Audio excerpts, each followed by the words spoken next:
हाँ तो दोस्तों इस वीडियो के अंदर हम मनोज सेरामिक के आईपीओ के बारे में बात करेंगे और जानेंगे कि इस आईपीओ के अंदर आपको कितना लिस्टिंग गेन मिल सकता है और आपको इस आईपीओ के अंदर अप्लाई करना चाहिए या नहीं। चलिए शुरू करते हैं।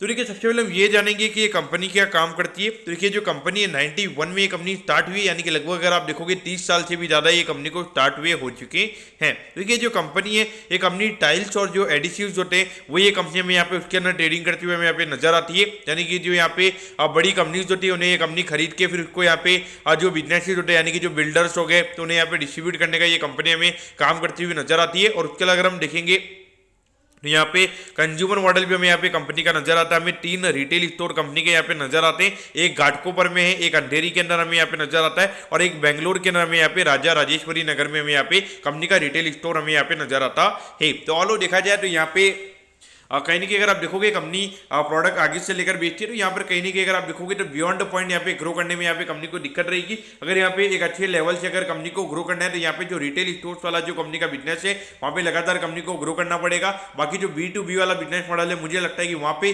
बियॉन्ड पॉइंट यहाँ पे कंपनी ग्रो नहीं कर सकती। अगर वहाँ पे कंपनी को ग्रो करना है तो यहाँ पे जितने भी जो बिल्डर्स वगैरह होते हैं तो उनके साथ में यहाँ पे कंपनी के अच्छे यहाँ पे रिलेशनशिप होने चाहिए, उसके बाद ही हमें कंपनी ग्रो करती हुई नजर आएगी। लेकिन देखिए यहाँ पर जो छोटे छोटे बिल्डर्स होते हैं उनके साथ में यहाँ पे कंपनी को रिलेशनशिप बनाना पड़ेगा। जो बड़े बिल्डर्स होते हैं वो उनका अगर आप देखोगे तो डायरेक्टली काफ़ी ज़्यादा जो बड़ी कंपनीज होती है उनके साथ में उनका कॉन्ट्रैक्ट वगैरह रहता है। तो उस पॉइंट से अगर आप देखोगे तो बड़े बिल्डर्स के साथ में यहाँ पे काम करना मेरे ख्याल से कंपनी के लिए यहाँ पे मुश्किल रहेगा।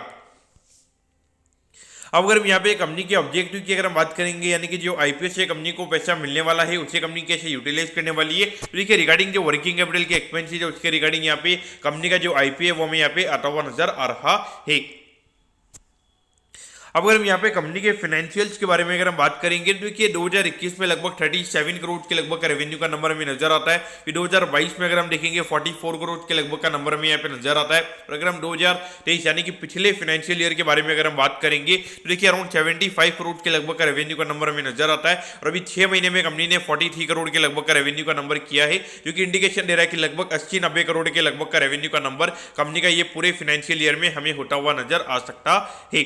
लेकिन अगर हम प्रॉफिटेबिलिटी की बात करेंगे तो यहाँ पे अराउंड 8 लाख रुपए के लगभग का नंबर हमें नजर आता है। फिर ये नंबर 94 लाख के लगभग गया था। और अगर हम अभी देखेंगे यानी कि पिछले रिसेंट ईयर में तो 3 करोड़ 62 लाख रुपीज के लगभग का नंबर हमें नजर आता है। और अभी 6 महीने में कंपनी ने 3 करोड़ के लगभग का प्रॉफिट यहाँ पे कंपनी ने कमाया है, जो कि इंडिकेशन दे रहा है कि लगभग 5-6 करोड़ के लगभग का प्रॉफिट का नंबर यहाँ पे कंपनी का आ सकता है। लेकिन देखिए मेरे ख्याल से अगर हम पिछले साल की अगर हम कंपनी के नंबर्स की अगर हम बात करेंगे तो वो ये इंडिकेट कर रहा है कि लगभग हार्डली 5% के लगभग का ही नेट प्रॉफिट का मार्जिन हमें कंपनी का नजर आता है। अब आप ये नहीं बोलोगे कि एक छोटे लेवल पे कंपनी काम कर रही है। मेरे ख्याल से 75 करोड़ के लगभग का रेवेन्यू होना कोई ये छोटा लेवल मेरे ख्याल से मुझे नजर नहीं आता है। तो पॉइंट से अगर आप देखोगे कि ये क्लियर कट इंडिकेट कर रहा है कि कंपनी के पास में यहाँ पे कुछ ज्यादा प्राइसिंग पावर नहीं है। और ऐसा ही होता है कि जब आप आगे से प्रोडक्ट लेके आगे आप प्रोडक्ट बेचते हो तो वहां पर आप बियॉन्ड पॉइंट वहां पे ज्यादा मार्जिन नहीं कमा सकते। लेकिन अगर आपके यहाँ पे अगर आपको आरओई यानी कि अगर आपका जो रिटर्न ऑन इक्विटी अगर आपको यहाँ पे अराउंड 30-35% के लगभग अगर आपको लेके जाना है तो यानी कि जब अगर कंपनी आगे से टाइल्स को खरीदती है, अगर 2 दिन में अगर सारी टाइल्स अगर कंपनी की खत्म हो जाएगी और इसको लगातार अगर कंपनी को लगातार रोटेट करती रहेगी तो कहीं ना कहीं वहाँ पे कंपनी का जो आरओई का नंबर होगा वो यहाँ पे काफी ज्यादा अच्छा रहेगा। और कंपनी का आरओई मेरे ख्याल से काफी अच्छा है। तो उस पॉइंट से मेरे ख्याल से मार्जिन को यहाँ पे इग्नोर कर सकते हैं। अब अगर हम आईपीओ की डिटेल्स के बारे में अगर हम बात करेंगे तो देखिए 27 दिसंबर को ये आईपीओ में ओपन होता हुआ नजर आएगा और 29 को ये आईपीओ में क्लोज होता हुआ नजर आएगा। यहाँ पे 62 रुपीज पर शेयर पे कंपनी हमें शेयर देती हुई नजर आ रही है। 2000 शेयर्स का यहाँ पे लॉट नजर आता है, यानी कि एक लॉट को अप्लाई करने के लिए यहाँ पे 1,24,000 रुपए आपको यहाँ पे लगने वाली है।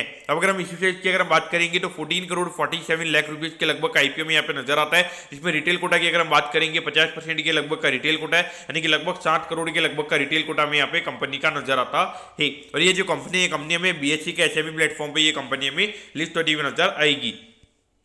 अब उसके बाद में अगर हम यहाँ पे टाइम टेबल के बारे में अगर हम बात करेंगे तो 1 जनवरी को आपको पता चल जाएगा कि आपको अलॉटमेंट मिला ही, यानी अलॉटमेंट नहीं मिलता तो 2 तारीख को आपको रिफंड मिल जाएगा और 2 तारीख को ही आपके डीमैट अकाउंट में शेयर आ जाएंगे अगर आपको अलॉटमेंट मिलता है। और 3 जनवरी को ये कंपनी हमें लिस्ट होती हुई नजर आएगी।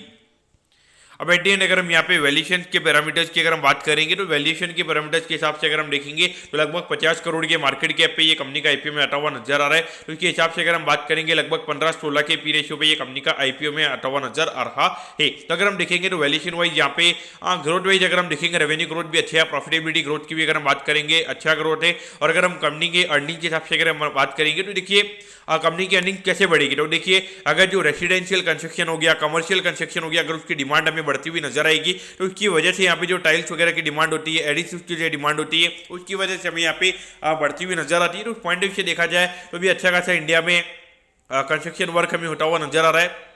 उस पॉइंट ऑफ व्यू से डेफिनेटली ये कंपनी को बेनिफिट होता हुआ नजर आएगा। तो उस पॉइंट ऑफ व्यू से मुझे लगता है कि यहाँ पे आने वाले टाइम पे थोड़ी अच्छी ग्रोथ हमें कंपनी के नंबर्स में देखने को मिल सकती है। लेकिन देखिए मुझे लगता है कि बियॉन्ड पॉइंट यानी कि एक बार के लिए हो सकता है कि आपको 50-60% के लगभग का रिटर्न यहाँ पे मिल सकता है, लेकिन बियॉन्ड पॉइंट मेरे ख्याल से ये कंपनी में ग्रोथ ये नजर नहीं आएगी। उसके लिए कंपनी को कुछ यहाँ पे नया करना पड़ेगा, क्योंकि अभी कंपनी सिर्फ एक नॉर्मली ट्रेडिंग का काम हमें करती हुई नजर आ रही है। अभी कंपनी को टाइल्स वगैरह बनाती नहीं है। अगर कंपनी को टाइल्स बनाती है तो वहाँ पे कॉस्ट ऑफ प्रोडक्शन कंपनी धीरे धीरे जब आपका क्वांटिटी बढ़ता रहता है तो वहाँ पे जो आपका कॉस्ट ऑफ प्रोडक्शन होता है वो कहीं ना कहीं कम हो जाता है, तो उससे आपके ग्रॉस मार्जिन जो होते हैं वो लगातार बढ़ते रहते हैं। लेकिन यहाँ पर जब अगर ये कंपनी ट्रेडिंग कर रही है तो वहाँ पे बियॉन्ड पॉइंट मेरे ख्याल से कंपनी ग्रो नहीं कर सकती। तो मेरे ख्याल से फिर भी देखा जाए डाउनसाइड रिस्क मुझे यहाँ पे कम नजर आता है। 50 करोड़ के लगभग कंपनी की ग्रोथ वाइज अगर हम देखेंगे ग्रोथ का नंबर अच्छा है। लेकिन देखिए अभी मार्केट में एक चीज आपको यहाँ पे पता होनी चाहिए कि जो कोविड के केसेस अभी लगातार बढ़ रहे हैं और अभी बहुत सारे अभी जो WHO है हमारे यहाँ पे थोड़े वो भी हमें आते हुए नजर आए, यानी कि उनका थोड़ा कुछ कहना है कि यहाँ पे जनवरी के लगभग हमें यहाँ पे काफ़ी ज़्यादा जो कोरोना वायरस जो नया भी कोविड आया तो उसकी वजह से हमें थोड़ा स्प्रेड देखने को मिल सकता है, यानी कि काफ़ी ज़्यादा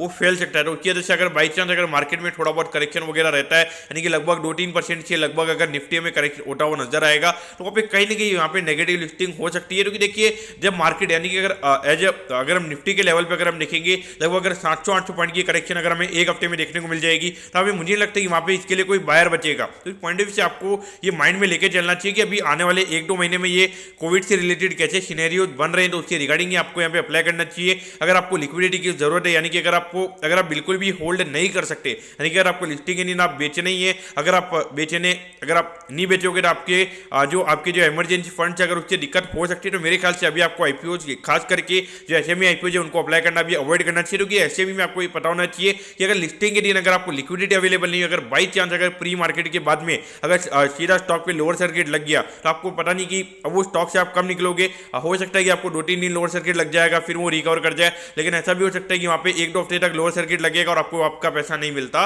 है। तो पॉइंट ऑफ व्यू से ये माइंड में रख के आपको मेरे ख्याल से अप्लाई करना चाहिए। हाँ, अगर आप इतना ये पैसा लगा रहे हो, अगर बाई चांस अगर कोविड आ भी जाता है आपके पास में इतने सफिशिएंट फंड है कि आपके दिक्कत नहीं हो। क्योंकि देखिए मुझे ऐसा लगता है कि हमारी जो वीडियो देखते हैं वो काफ़ी छोटे लोग होते हैं, खास छोटे लोग इन द सेंस कि बड़े होते हैं, लेकिन कुछ लोग हैं ना अपना इमरजेंसी फंड यानी कि जो उनको नॉर्मली अगले महीने के एक्सपेंसिस के लिए जिनको रिक्वायरमेंट है तो उनसे रिगार्डिंग वो फंड उसको यूज़ करते हैं। तो उस पॉइंट ऑफ व्यू से हमने सोचा कि थोड़ा मैं कॉशियस दे दूँ यहाँ पे, क्योंकि देखिए मार्केट का अभी मैं आपको बोल दूंगा कि इसका डाउनसाइड काफ़ी कम है, आपको इसको अप्लाई कर देना चाहिए। लेकिन आपको ये माइंड में रख के चलना चाहिए कि यहाँ पे अनसर्टेनिटी हो सकती है। लेकिन देखिए जब मार्केट में हर जगह हैवी सेलिंग होती है तो हमें कहीं ना कहीं थोड़ा कॉशियस आपको रहना चाहिए। तो उसके हिसाब से यहाँ पर अप्लाई करना चाहिए। अगर आपको लगता है कि लिक्विडिटी अच्छी है तो पॉइंट से मेरे ख्याल से अप्लाई किया जा सकता है, और मैं नॉर्मली यहाँ पे हो सकेगा तो मैं भी आईपीओ के अंदर अप्लाई करने वाला हूँ। तो दोस्तों मैं कहता हूँ कि मनोज सेरामिक के आईपीओ के बारे में आपको सब कुछ समझ में आ गया होगा। अगर आपकी कोई भी क्वेरीज है आप कमेंट कीजिए, मैं जरूर आपके कमेंट पर रिप्लाई करूंगा। ओके दोस्तों, thank you, have a nice day.